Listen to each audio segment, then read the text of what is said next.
자, 정말 또 안타까운 사건입니다. 모녀가 한날 한시에 흉기에 찔리는 참극이 있었죠. 네, 어제 오후 6시 16분 서울 강남의 한 오피스텔에서 벌어진 끔찍한 살인 사건입니다. 65세 남성이 오피스텔 6층 사무실에 있던 60대 여성과 30대 여성을 흉기를 휘둘러서 살해했습니다. 숨진 두 사람은 모녀 관계였던 걸로 전해졌는데요. 모녀의 사위이자 남편이 현장에 도착해서 범행 장면을 목격하고 바로 경찰에 신고했습니다.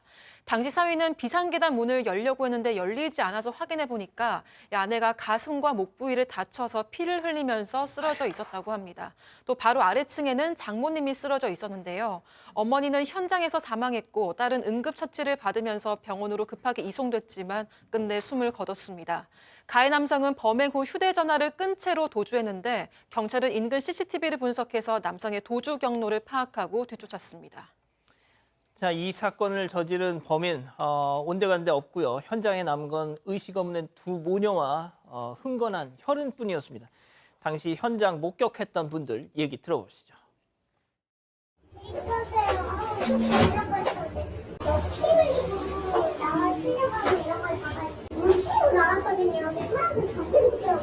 앰뷸런스 두 대가 오더니 막 들것을 들고 막 그 오피스텔로 들어가더라고요. 그래서 누가 또 쓰러지셨나? 그 생각만 했을 뿐인데 한쪽으로 있으니까 경찰차가 계속 오는 거예요. 그래서 이거는 누가 쓰러지고 나는 사건이구나 그 생각을 했죠. 자, 또 강남 복판에서 정말 끔찍한 사건입니다. 네, 그렇습니다. 이 일이 벌어졌을 당시에 오피스텔 주변에 많은 목격담들이 있었고요. 비명소리를 들었다는 분도 있습니다. 하지만 저렇게 밖에 나갔을 때는 이 사건이 있고 바로 5분 만에 구급차가 도착을 했고 경찰차도 연이어 도착을 했기 때문에 처음에 주변 분들은 이 살인사건이라는 생각을 못했답니다. 모녀가 실려 나가면서 심폐소생술을 받고 있어서 그냥 무슨 일이 있나 보다 정도였는데 실제 사건이 벌어졌던 6층은 정말 참혹함 그 자체였습니다. 벽과 바닥, 비상문 다 혈흔이 있었고요. 또 이 문에서부터 엘리베이터까지 가는 곳, 그리고 엘리베이터에서 비상계단으로 가는 곳, 또 비상계단 이 4층에서 3층으로 내려가는 곳 곳곳에 수십 개의 혈흔이 발견이 됐습니다. 이 얘기인즉슨 단순히 처음 사건을 시작했던 곳에서만 흉기를 휘둘렀던 게 아니라 피해자들이 계속 도망을 갔었고 피해자들을 뒤쫓으면서 수차례 흉기를 휘두른 것으로 보입니다. 계단으로 피해자들이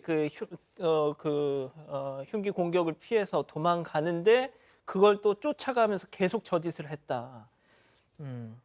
자, 박 교수님, 일단 잡혔어요. 네, 잡혔습니다. 오늘 오전 7시 43분 서초구의 남태령역 인근 길가에서 남성이 잡혔는데요. 일단 범행 후에 현장에서는 바로 이제 빠져나갔습니다. 근데 경찰이 CCTV를 통해서 이제 그 동선을 파악을 했고요. 도주 약 13시간 만에 잡히기는 했어요. 근데 이제 맨 처음에는 보니까 이 오피스텔 인근에서 서성이는 모습도 잡혔고요. 오늘 잡히는 그 남태령역 인근에서는 긴박하다거나 긴장이 됐거나 이런 게 아니라 느긋하게 뒷짐을 지고 거리를 어슬렁 거리면서 뭔가를 살피다가 이제 결국에는 검거가 됐는데요. 이 남성이 지나간 자리에 1, 2분 차이로 경찰차가 또 지나가는 CCTV도 확보를 했었습니다. 자, 사람을 죽인 자의 모습이 과연 맞다고 보십니까? 지금 산책 나온 것처럼 지금 두리번 뒷짐지고 정말 너무나 태연하게 뛰어가지도 않아요. 예. 저자는 도대체 왜 이런 짓을 한 걸까요? 체크포인트 짚어보자. 자, 우발적 범행입니다. 잡혔고 경찰서로 끌려왔습니다. 쏟아지는 취재진의 질문에 이렇게 얘기를 합니다. 들어보시죠. 무슨 관계십니까? 죄송합니다. 계획적으로 범행 저지르신 건가요? 범행을 왜 도주하셨습니까? 피해자에게 하실 말씀 없으신가요? 죄송합니다. 우발적으로 하신 건가요? 네, 흉기는 미리 좀 준비하신 건가요? 아닙니다. 거짓말입니다. 자, 백다희 아나운서. 네, 이 남성은 우발적인 범행이라고 주장을 하고 있습니다. 흉기도 미리 준비한 게 아니라 현장에서 있던 걸 썼다고 주장했는데요. 왜 도망가냐는 질문에는 겁이 나서라고 대답을 했습니다. 하지만 남성의 범행 후 행각을 살펴보면 주도 면밀한 모습이 확인됩니다. 우선 범행 후 오피스텔에서 나올 때는 긴팔의 상의를 입고 있었는데 체포 전 거리에서 본 남성은 반소매 티셔츠를 입고 있었습니다. 경찰은 도주하는 과정에서 증거로 남을 수 있는 옷을 버린 걸로 보고 있고 아. 당시 옷에는 혈흔이 묻어 있었는데 이 옷을 찾아서 수거했습니다. 또 남성은 도주하면서 추적을 피하려고 휴대전화를 껐고 신용카드 역시도 사용하지 않았습니다. 주로 택시와 버스를 이용해서 경찰의 수사망을 피했는데 이 역시 모두 현금으로 결제했다고 합니다. 택시와 버스, 도보로 12시간을 피해왔던 건데요. 이렇게 나름 치밀하게 도망치려고 했지만 수백 개에서 수천 개의 CCTV에 흔적이 모두 담겼습니다. 자, 김은배 팀장님, 도대체 왜 저런 짓을 했다는 겁니까? 저 내용이 뭐냐면 사실은 피해자가 도망했어도 경찰에서 긴급 체포를 했을 겁니다. 긴급 체포한 뒤에 48시간의 조사에서 영장을 신청할 건데요. 경찰이 지금 조사 중이라 정확한 내용은 나오지 않았지만 경찰에서 말하는 건 뭐 하냐면은 그 피해자, 즉 어머니하고 이 피해자하고는 아는 사이 아니겠느냐 이렇게 말하고 있는데 그 유족의 말은 이렇습니다. 그 사위가 말하는 건데요. 그 피해자 어머니하고 이 가해자하고 한 6개월 전부터 교제를 했던 것 같아요. 교제를 했는데 그 피해자인 그 어머니, 장모님이 헤어지려고 통보를 하려고 했습니다. 그래서 그 딸과 같이 있는 오피스텔의 근처에서 만났어, 이 남자를. 만나가지고 만났는데 그 어머니하고 그 딸은 사실 오피스텔에 같이 엘리베이터 타고 6시 10분께 올라가는 게 보였습니다. 그런데 그 당시 아마 이 피의자도 당시에 그 오피스텔 사무실에 있던 걸로 추정이 됩니다. 그러니까는 6시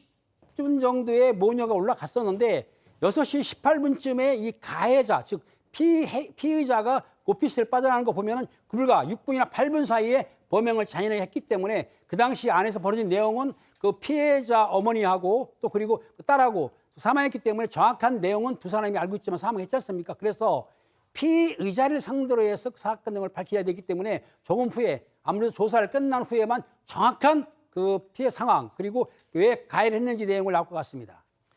자, 일단 뭐 경찰 수사 결과를 통해서 뭐 자세한 내용을 알아봐야 되겠지만 일단 그 고인의 사위분에 따르면 장모님과 한 6개월 정도 교제한 사이였는데 헤어지자 이렇게 이별을 통보하려고 했더니 이 지경이 된 것 같다라고 지금 얘기를 한다는 거죠.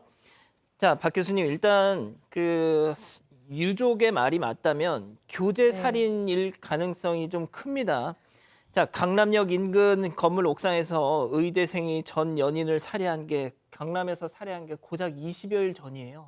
또 아니 이걸 보면요, 이 교제 살인, 교제 폭력이라는 게 나이를 가리지 않아요. 그러니까 지금 보면 나이도 가리지 않고 뭐 시간대도 사람들이 가장 많은 6시, 퇴근 시간에 이런 일이 벌어졌고 그리고 이제 60대 이 남성인데 딸은 무슨 죄가 있다고 또 딸까지 이렇게 무참하게 살인을 했잖아요. 정말 우리 사회가 누군가를 만나는 게 너무 두려운 불안한 사회, 정말 공포스러운 사회의 일면을 가지고 있다라는 생각이 들고요.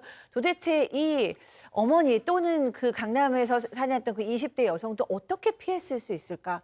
이 정말 강남 한복판에서 가족까지 대동하고 만났는데도 피할 수 없었던 이별살인, 교제살인. 우리 사회가 이 부분에 있어서 더 경각심을 갖고 좀 더 강력한 어떤 처벌이 있어야 이런 것들이 조금이라도 줄어들지 않을까 하는 생각이 듭니다. 자, 또 저희가 교제 살인 이걸로 또 며칠 뒤에 또 비슷한 또 이 소식을 전해드릴 것 같아요. 예, 그 강남역 의대생 그거 한 지가 20여일 전입니다.